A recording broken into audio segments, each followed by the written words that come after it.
Te, tingnan mo sa sarili mo. Seryoso ba? Sisirain mo lahat-lahat lang yun para lang sa lalaking yan? Te, hindi talaga worth it. Tama ba yung ganda-ganda mo?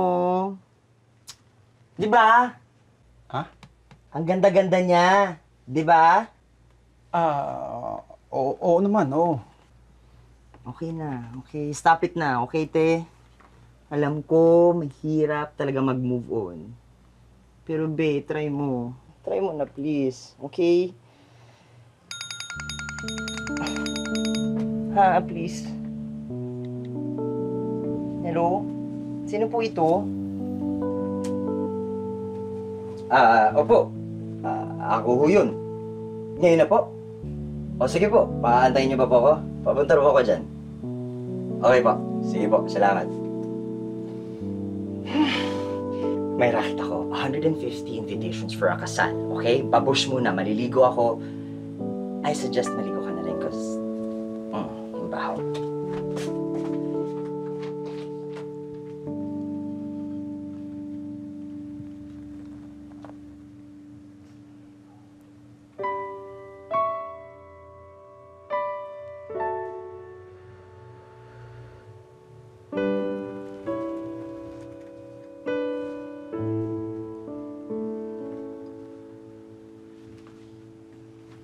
Sorry, nadamay ka sa kabaliwan ko. Sobrang pagod lang talaga ako. Sobrang immature kasi nung mokong na yun.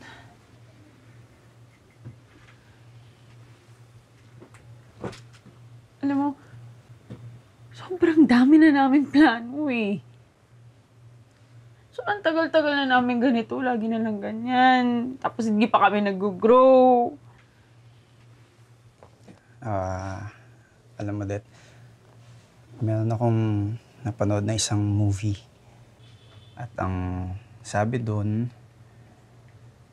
dapat ililista mo sa isang relasyon yung mga moments na masaya kayo, saka yung moments na malungkot. Pag mas lamang yung masaya, may pag-asa pa. Kaya pang paglaban. Pero kung mas lamang yung lungkot, tsaka puro sakit na lang, alam mo, time na yun para siguro bumitaw na. Diba ang love, andyan naman yan para pasayahin tayo. Kahit na minsan, alam na nating nasasaktan tayo.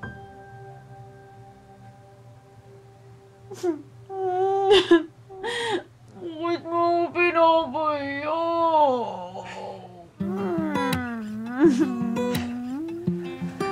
Ilang years kayo? 7 years? Ang tatag mo. Ayoko na. Ay, yung mata. Favorite mo. Sa'yo natin. Ayoko. Di ba sabi mo, ano, favorite mo to, di ba? Ito sabi. At anong milagro to? Ay! Marcy, tara kain na! Teka lang, mag-end of the world na ba? Bakit? Oh my God! Ang cute mo pala mag-smile, no? Bakit ngayon ka lang nag-smile? Landi mo aga-aga. Charot lang! Char lang! Ito naman. Mabilis ka lang pala mag... Sige na. Huwag ka na magsalita. Kumain ka na lang. Ayan, oo. Sarap? Masarap. O, ito, laing. Sarap, no?